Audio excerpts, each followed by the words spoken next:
CEO of the Minerals Commission, Mr. Martin Ayisi. Martin, good morning. Morning. How are you? Oh, You've not been on for 3 weeks. Yeah, unfortunately, some of these official travels or assignments, as the case may be, sometimes coincides with that. All right, okay. So, we're going to speak about local content, but there's something which is also local content.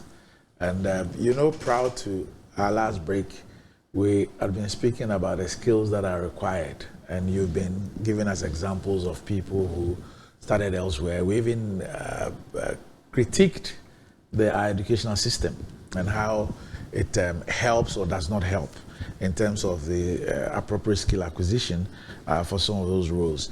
But a couple of days ago, especially on Monday, there was a story that got a lot of people excited. And last Tuesday's edition of the Business and Financial Times, they actually published Goldfields announces new leadership team. And you, in the previous programs, had mentioned mines where you now had Ghanaians in leadership, and you always referred to some 20 years back when you were a young lawyer at the Minerals Commission and what the situation was and how the face is changing. Now, Goldfields Limited has announced a new leadership team for its Takwa and Daman mines in Ghana.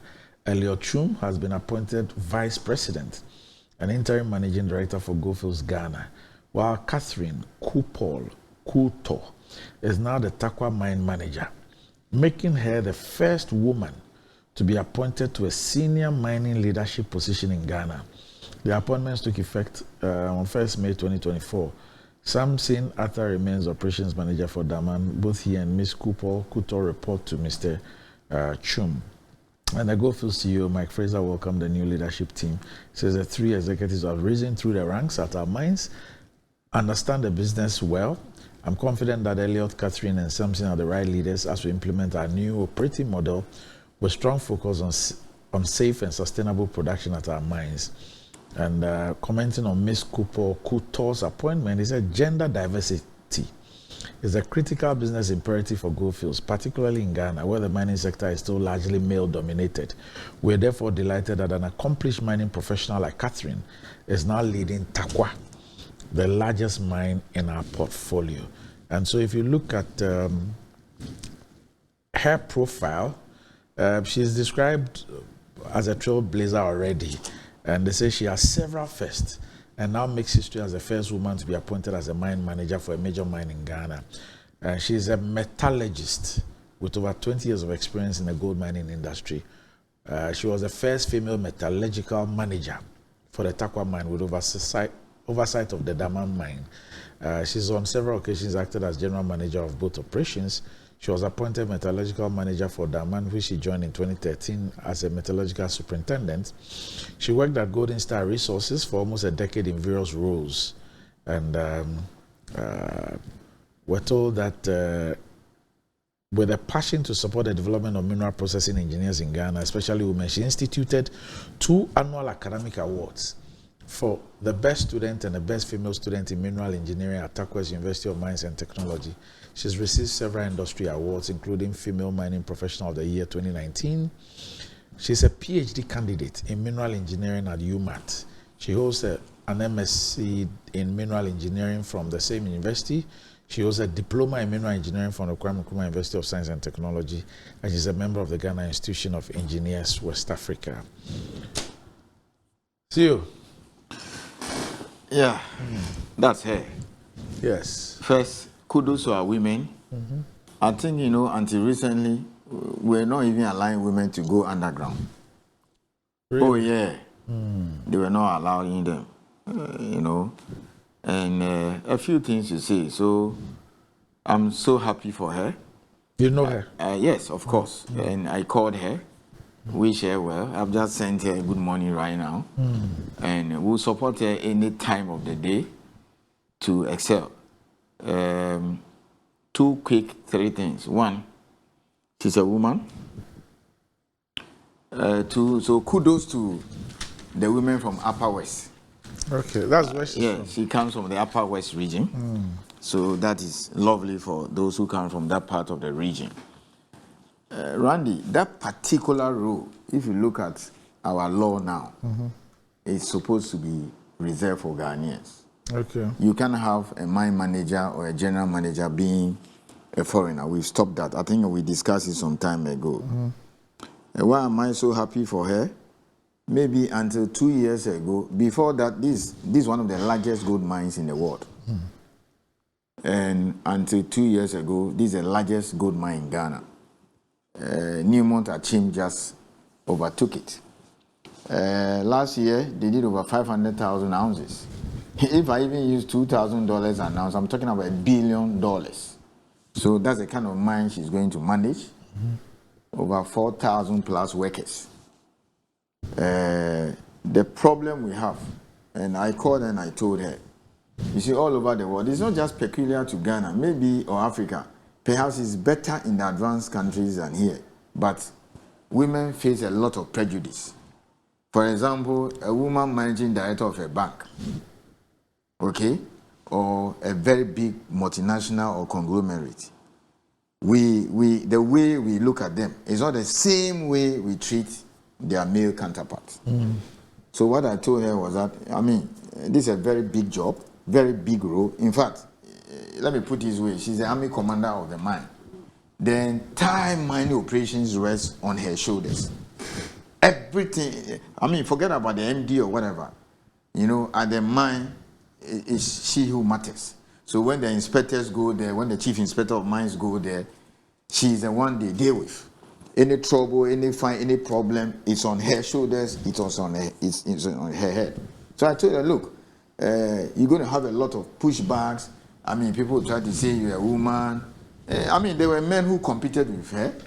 It was a long advert, you know, and then she won. I mean, and we are happy for her, we support her. But trust me, Randy, you're going to see lots of this.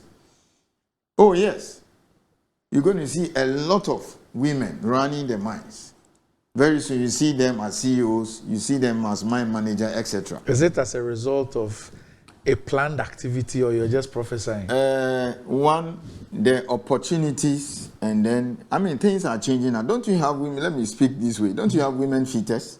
Yeah, mechanics. So, a lot of women are running these courses now. So you come to Minerals Commission now, we have a lot of inspectors who are women. Oh. We have just taken 2 to Australia. Mine inspectors. Yeah, mine inspectors, mining engineers, metallurgists, mining engineer, etc. And she started with a diploma. A diploma at UMaT. So kudos to her, and she will sell. She's capable. This is the 6th largest producer of gold in the world. Number 1 is Newmont. Anglo Gold Ashanti is number 4. Goldfish is number 6.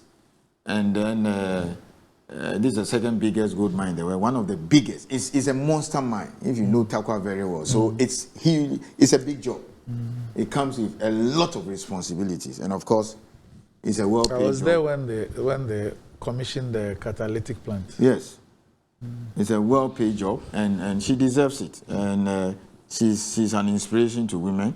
It's just that she may not have time, and one day I'll bring her here. No, you should. We'll have women in mining. No, you should. And then you got to you should. I'd love to speak to her. Oh her. Yeah. And she can do the work. Yeah. We'll support her every step of the way. And she's fought hard for it. She went through a competitive interview and it went all the way to South Africa, and that's her. She will do the job. We'll support her.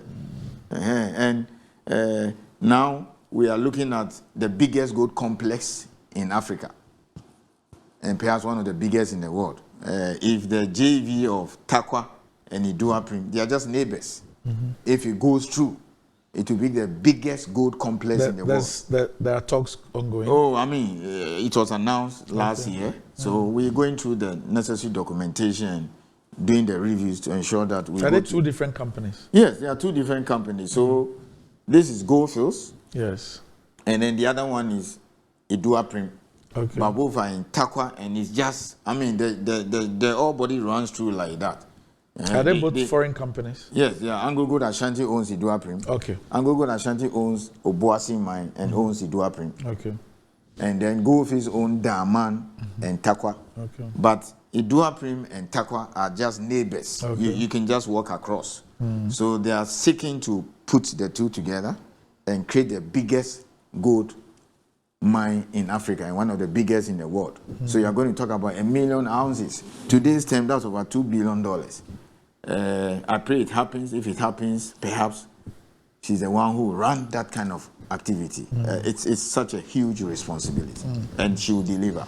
It's mining is a very tough environment, and she has to work hard from, the lowest level to get that far. And she read mineral engineering.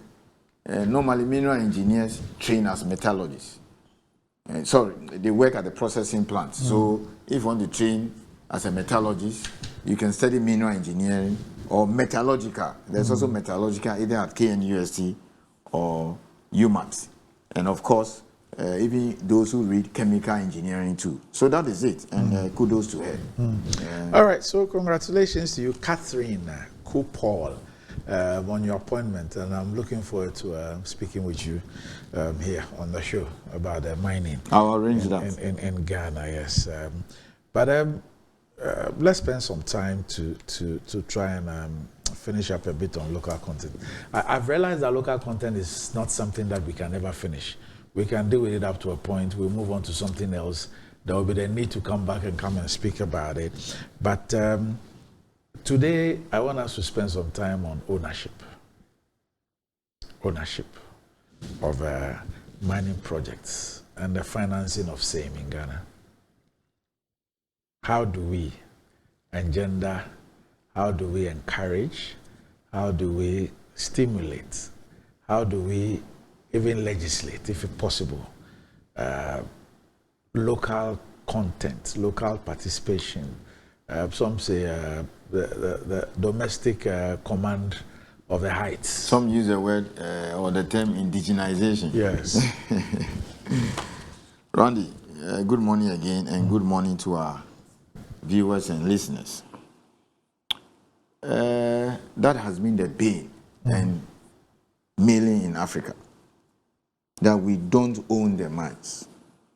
It's a shame. That's the difference. It's an African thing. You just take out South Africa.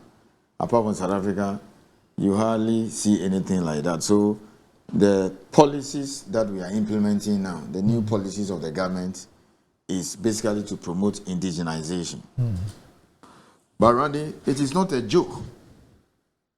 To finance mining operation is not a joke. Let me explain this. First, mining is capital intensive. We must understand that. You're talking about millions, if not billions of dollars. A few figures. The current one, Newmont is building 30 kilometers north of their current operations, is close to $1 billion. That's about $1 billion mine. It will be commissioned a year from now, middle of next year, to be commissioned. That will add another 300,000 ounces to our gold production. Where do you get that kind of money? So that is it. So you have to have that picture at the back of your mind. The other one has to do with the fact that it's a risky venture, particularly at the exploration stage. You can put in money, you don't find anything. Exploration, anything less than 5% chance of success. So when you want to finance mining operations, there are so many factors at play. How you treat exploration is different, and the way you make the discovery is different. One, you have to look at the kind of mineral that is involved. Investor appetite. You also have to look at the market conditions, and even the various risks associated with the country. I think some time ago I told you the other day that there are close to even 100 or more minerals in the world. Yes. But half of the world's exploration budget goes to gold. Yes. So it means that if your geology is prospective for gold, you are likely to, all things being equal, attract investments like Ghana, like DRC and the other countries, and the next base metals or copper. Now, these days, people are, because of the energy transition, the likes of lithium, manganese, and graphite and gold are becoming important. That's why I'm saying that it depends on the mineral, market conditions, and so. Now, I'll just spend the next 5-10 minutes and talk about how mining is financed generally across the world, and then what we can do to indigenize the sector. Typically, there are several ways by which you can raise money. One is through equity. You go out there, stock exchange, you sell shares. You can do it on the stock exchange or maybe through private, whatever. Typically, those who are into exploration, that's a method. Okay? So a lot of companies, get listed, Perth, London, Toronto, in New York, and then Vancouver. I mean, in fact, there are more listed companies on Vancouver Stock Exchange for exploration than any other place in the world. So that's how they raise money. So you sell shares and then you take some money. And then you come and put it in a project here. That is it. Now, those kind of projects, exploration projects, normally, the other one I'm coming to talk about, debt financing, they don't like it. I mean, no bank will finance an exploration project. They will not do it. Okay? Unless you have done exploration for some period and then you have discovered some mineral. At that stage, the project has been de-risked. Okay? Like the way people are rushing for Atlantic lithium. When you make a discovery, at least there's something there. Then you see companies chasing you. You go to banks, they say, okay, they will lend to you and all those things. So even what kind of facility you get, what kind of funds you can access, depends on the kind of project you have. Is it a mining project? Is it exploration? And then there are also, so there's debt. You can go to the bank and take a loan to finance a project, but typically it's mainly a big mine. Okay? The other one too has to do with, these days, so we are talking about institutional investors. So you have sovereign funds also putting money in. Okay? That of Saudi Arabia, Qatar, and some of these, they also put in money. Again here, like projects that are ongoing or are about to start, or pension funds, hedge funds and all those things. So you see these billions that Morgan Stanley and all those investment banks raise. They are looking for places to put them. Okay? So they say, oh, there's this beautiful $5 billion project. We've run all the models. It's good. Let's go and give them some 500 million. Do you understand? They invest on behalf of people. Like we have provident funds and things. So we've given it to people to invest on our behalf. In the developed countries, some of these things go into mining. Here we are yet to understand that. Okay? And then there is also what we call streaming or royalty. So that one, you have defined, like you've done exploration, you find some ore body, you've done feasibility, you have a mining lease. You don't want to go, you see, if you're going to, you don't want to get diluted. Do you understand that? By selling shares or whatever. So a company can approach you and say, hey, I'm going to give you $200 million. And then when you start producing, I'll buy the ore at a discounted price. We call that streaming, metal streaming. Or you say, I'm going to give you $100 million.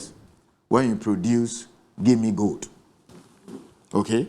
Or I'm going to give you $100 million. I'll take 3% royalty in your project. So these are the various mechanisms. But the ones I've mentioned, the loan one, the hedge funds ones, the royalty or streaming and all those things, those are basically, for projects that are ongoing or about to start. So it tells you that we will need to be, very ingenious and then find a way of, encouraging people to spend on exploration. So, Randy, by and large, these are how projects are financed. And then the kind of interest rates and funding that is available also is not the same because they also do country risks. Nobody will get up today and give you money to go to Sudan. You understand that? Hey, of course, the main thing is geology. Geology trumps everything. Then they look at political risks and all those things. So let's come back home now. Right. So the criticism here now is that foreigners own the mine. Yes. What do we do to indigenize? What do we do to ensure that Ghanaians own their mine? Randy, let me say a few things. We'll get there. Is there any mine owned by a Ghanaian? Yes, there's a mine owned by a Ghanaian. So as we speak, Ghana Bauxite Company, which has been in operation since 1941, and then later it was divested. The Ukrainians came, Chinese came, they sold off. Now that is 100% owned Ghanaian and state mine. So 80% is owned by Ghanaian individuals, 20% is owned by the state. So at least there's a Ghanaian-owned mine now. That's number one. 100% state and Ghanaian participation, let's call it that way. Then if you take Asante Group, that runs Chirano and Bibiani, you have close to about 40-something% state and Ghanaian ownership. MIF has some shares in there. I think Give has some shares in there. And other individuals. Sometimes it doesn't need to be 100%. You can have individuals here and there. So the Asante case is a sharp departure from history. They raised about $160 million locally. Something you cannot dream of years back. Some institution gave them about $100 million in cedis and 2 gold. MIF has put in money. It's on their website, so it's publicly known. They've pumped in millions of dollars for some stake. Okay? Ghana Infrastructure Investment has done, and then there are individuals and certain institutions that have also done that. So the Asante case and Ghana Bauxite case are typical examples of, the fact that things are changing. We'll get there. Now, the good news is that coming this Monday, Atlantic Lithium will be listing now. And the shares will trade the same like in Australia, not at any discounted price or so. So, we are beginning to list on the Ghana stock exchange. Yes, this Monday I'll be there live. We'll ring the bell. So these are the mechanisms that we have now. So there are 2 things. You should have deliberate policies to get the sector indigenized. So if you look at the local content law, LI 2431, it says that the mining companies should list within a certain period. So we've developed a framework with SEC and GSE. We're doing that. And one of the conditionalities of signing the Atlantic Lithium list is for them to list so that Ghanaians will buy shares. So Monday, it will happen live. And others will also join the fray. I don't want to say this. Recently, we heard of a story where people said, what? Is it in 12 years? Our pensions will run out. Of course, Senate came out and put out a statement. And then I went to a website where I saw all the investments they have. I didn't see anything on mining. And so I'm going to use this platform. I'm also going to write to them that this is a time for them also to put some of our money in mining. So basically, that is it. So the measures in place, go to the stock exchange. We are working with them now to do it. It's the law. The other one is also to now say that encourage a sovereign wealth fund like MIF to take equity stake. So now MIF has investment in Asante Group. They have investment in Atlantic Lithium. And then other investments are also planned. Randy, I believe when we sustain this, we give ourselves the next 4 or 5 years, you will see significant Ghanaian and state participation. So far, so good. The law is okay. You understand that? And then you have a lot of Ghanaians. In fact, about 90% of the exploration rights or prospecting licenses in Ghana are held by Ghanaians. In the past, I remember, they just take some pittance and then give them away. Now they are trying to cut all kinds of deals. So we're beginning to see a lot of JVs. We're beginning to see Ghanaians taking their money and going to acquire mines, whatever percentage. I've given bauxite as an example, and now we now have a law which basically is pushing them now and say go to the stock exchange. So if you don't have a lot of money to take a shareholding, whatever, you can buy some stock. If you don't have that, you can pick up some exploration licenses. What we need to be doing is to look at the schemes in other countries. Like you go to Canada, you invest in an exploration project, you get a tax credit. Yes. So let's say somebody set up a company and is doing exploration, let's say in Pando, your base, let's say for gold. And then maybe you go and put in 100,000 cedis or dollars. You understand that you buy shares. You should be able to file that and get a tax credit. They do that in Canada. They call it flow-through shares. So there are all kinds of arrangements. And that's in recognition of the risk. Yes. Yes. So, it's a risk you are taking. So my cry out there to Ghanaians is that we are tired of hearing that the mines are owned by foreigners. It's my duty, it's my job, it's our job, myself, my Mines and Minerals Commission, to now create the environment for Ghanaians to participate. And I'm saying we are doing that now. The law since 2020 now says that they should go to the stock market and list. You understand that? How many years do they have to do that? Oh, we have within 5 years. One, you remember that is one thing saying that go to the market and go and list.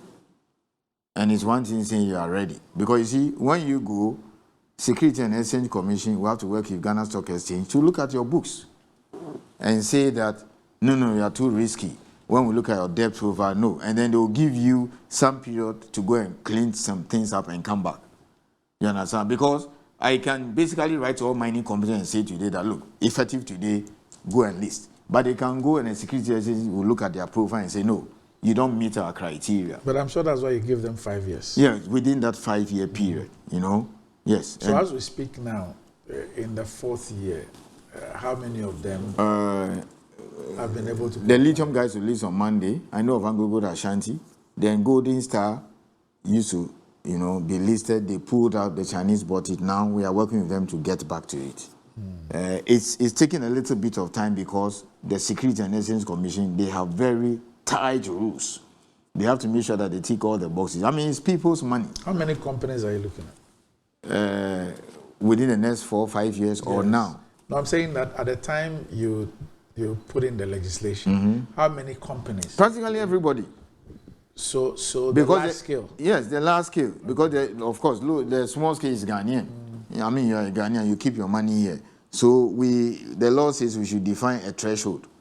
We should put a figure in there which once your market capitalization or your finances is up to that, automatically you are bound to list. We are looking at about $100 million. Okay? These things have to be gradual. Very soon you lower it. So it's kind of a local content thing where we started with what?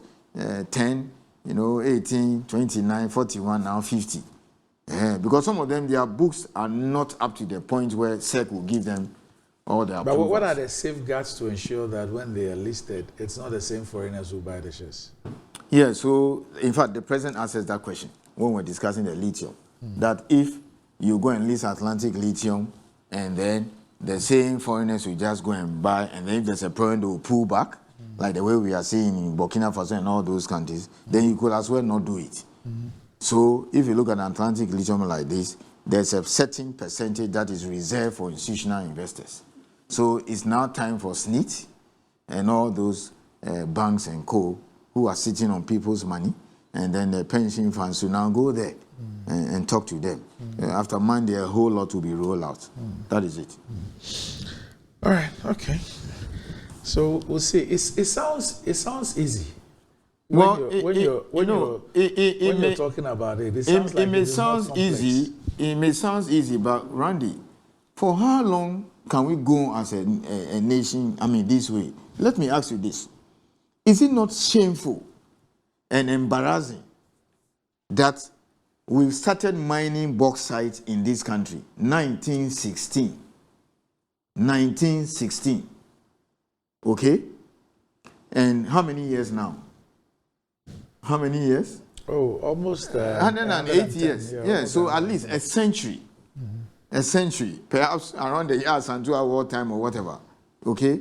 16 years after year Santua War, the first manganese mine opened in Ghana. Is it not shameful that we keep exporting this in their raw form? So the policy has changed. So when the minister came, he said, no, we cannot continue like that, looking at their reserves and what they have. So we had to compel them. They had to bring a facility which we have approved. And then now they have agreed that they will build a refinery. And we are looking at this July to start. That's a $450 million project. So I've asked this question a few times, and I'll ask again. So you are a state agency. Okay. Now, SNIT, for example, is a state agency. You have tier 2, tier 3 pension people and all that, all in there. I mean, how come we are not having sessions where, for example, Minerals Commission is engaging SNIT, the board of SNIT, the top management of SNIT, to go through all these issues for them to appreciate? That's assuming that they claim that they do not know, or they still live in that risk thing. I mean, because that's why I said that listening to you, it sounds like it's a no-brainer. It's something that common sense ought to tell everybody. But the reality is that It is not happening.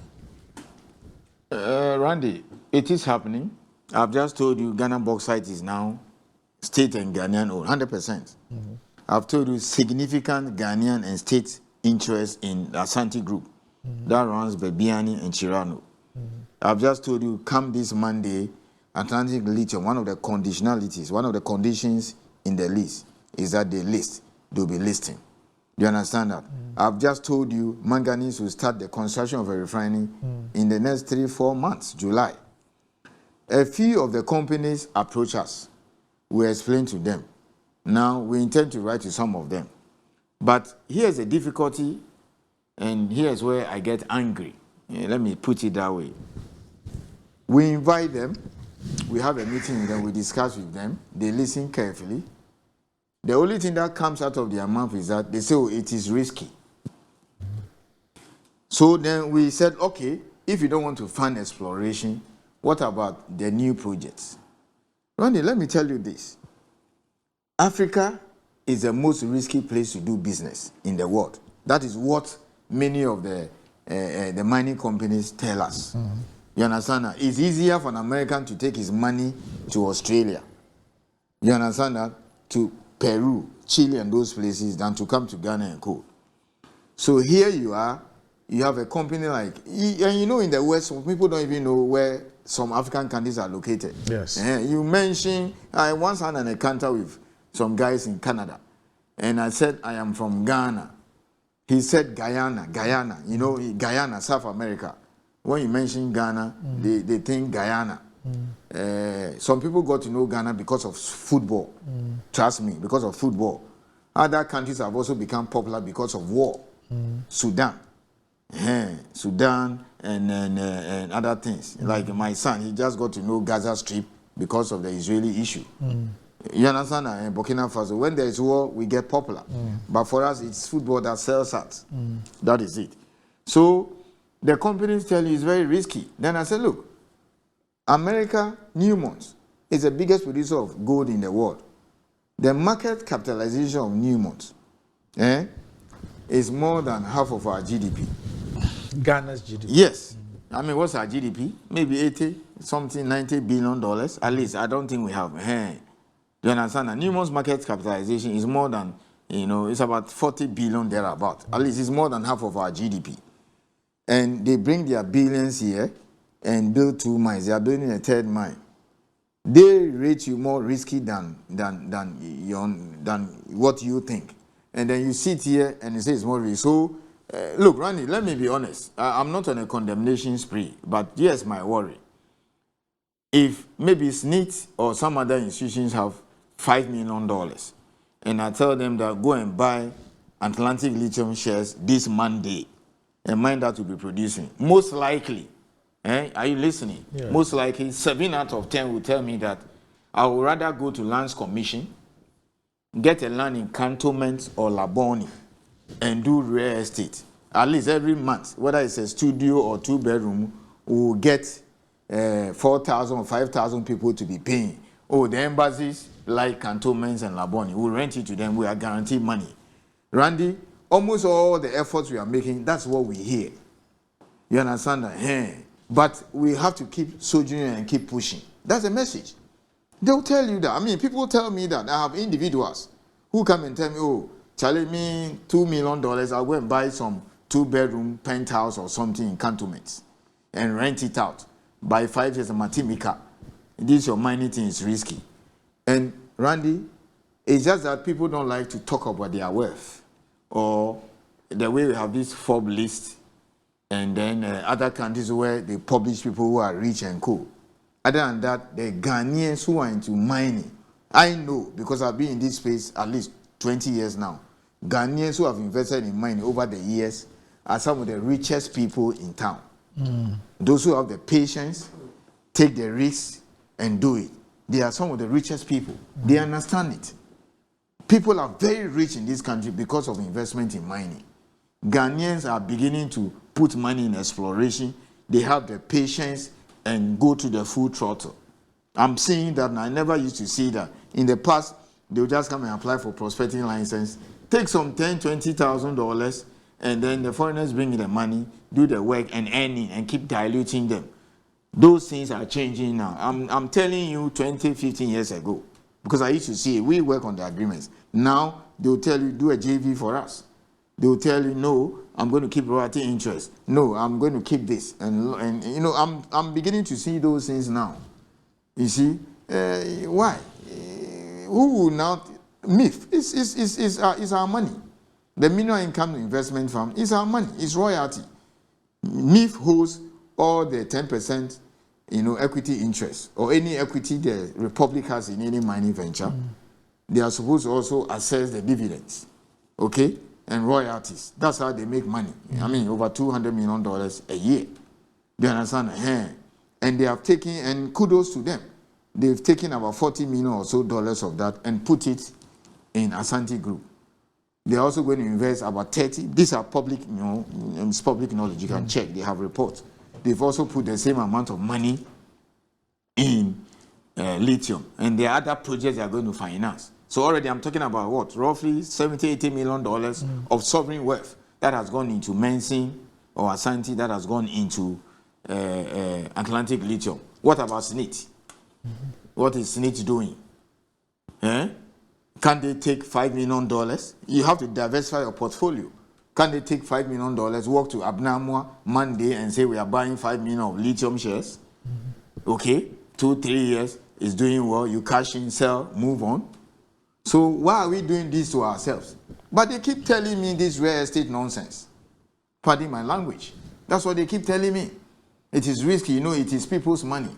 But we, myself, my minister and Minerals Commission, we are trying to change the rules. We are trying to put in place measures to indigenize the sector and enhance state and Ghanaian participation. We have done our bit. Don't meet me on the street and tell me foreigners are owing our money. Randy, as a young lawyer at Minerals Commission, assistant legal officer, 2002, 2nd April, or legal officer, senior officer, the mine managers were white men. They were white people from Canada, from Australia, from US, from UK. Then the South Africans, after the collapse of apartheid, came in 1994, bought Takwa. They were bringing the South Africans.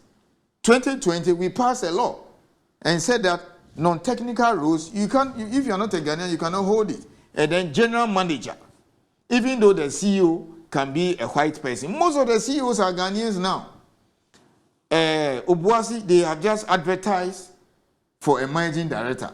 You understand? It has closed. I'm sure within this May window they will announce, because Erica Subonti has moved to another role. We told them clearly that it has to be a Ghanaian. So they will announce a Ghanaian very soon as managing director of Obuasi Mine.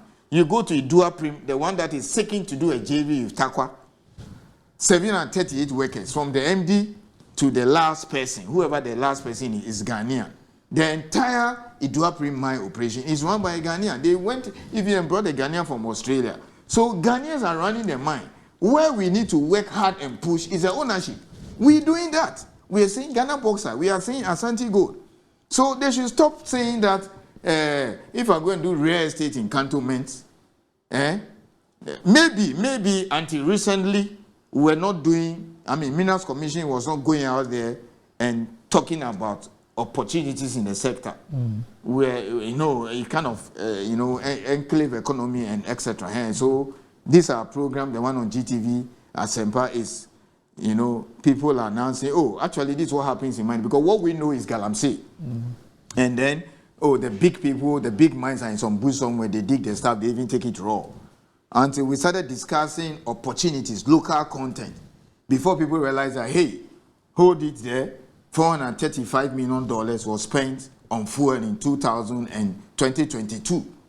And they've kicked out foreigners and it's now meant for Ghanaians. So Randy, I'm here boasting that $435 million, okay, stayed in this country. That is the kind of money about 12 companies spent on fuel alone. If you add lubricants, you're talking about $500 million.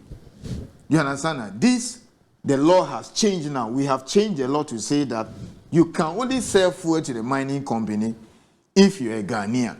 Until 2021, Vivo was there, Total was there. So we are doing our part. We are changing the laws. And trust me, in the next 2-3 years, fuel supply alone to the mine will be $1 billion because Kaduna is coming up, Azuma is coming up, Ahafo is coming up. The other ones are expanding. Some are doing redevelopment. So on our part, we are not failing Ghanaians. We can resolve everything overnight. I'm not here to say all is well because Galamsey has not gone away. Do you understand? But this issue of it is risky, real estate thing, we just have to keep, doing the education, keep doing education, keep doing education. It's so embarrassing. Somebody who says you are more risky brings his billions here, and then you sit here, and then you keep quiet. So we'll do our part. We'll do the education. We'll change the rules and then encourage people to come in. But I'm saying a lot is happening. Ghanaians are beginning to invest in mines. They are owning mines. They are becoming savvy. They are taking exploration licenses, not selling them, and they are growing and putting money in it. There are several hundreds of Ghanaians who are very rich because of mining. It's just that we cannot mention their names. Right. Okay. So we'll probably have to leave it here. But, it's 2024. So it's 10 years of the mining policy. And you have told us about some reviews.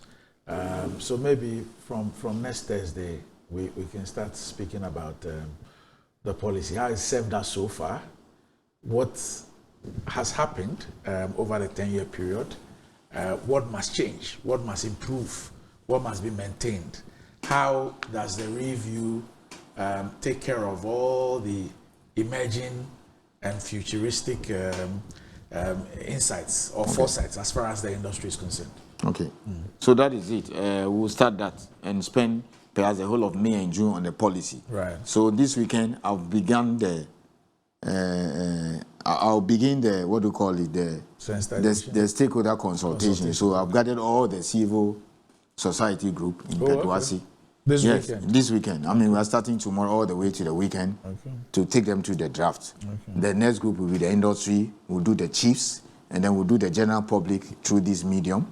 And then also, we'll put it out there in the newspapers for us to receive memoranda because it's not everybody who can attend some of these sessions. So, from I hope you remember to invite the critics of the league. All of them were invited. I mean, ASEP will be there.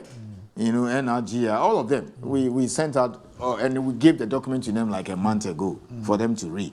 So tomorrow we are starting the full session, and we'll listen to them. I mean, it's all about Ghana. There's nothing to hide. Because if you go and do it and you adopt it, you publish it, people will criticize you. So next week, we'll start looking at the 2014 policy, as you said, how it has served us, the change. Already you are listening to some of the changes. This green transition, and the indigenization. It will be heavy on that. Right. Okay? Thank you. All right. Okay, so let me say a big birthday to the twins. There are twins who are celebrating their birthday today. Ifya and Kofi Atayok. Today is your birthday. So Ifya and Kofi Atayok, happy birthday to you. And also Lord Ama in Germany, today is your birthday. Now Meliama, you're also 2 today. Happy birthday. Belated to me though. To you. Related to? I celebrated mine on 29th. Yours was last week. Yes. We had a cake and you didn't come. So we shared the cake for the staff. Yes. Okay, bring it back. Anyway, so a belated happy birthday to you as well. I saw you all over social media. People were posting you. 54. Yes. 54. When I tell people I'm 54, they say, no, you don't look 54. Insa. 54. All right, so up next, Metro Sports.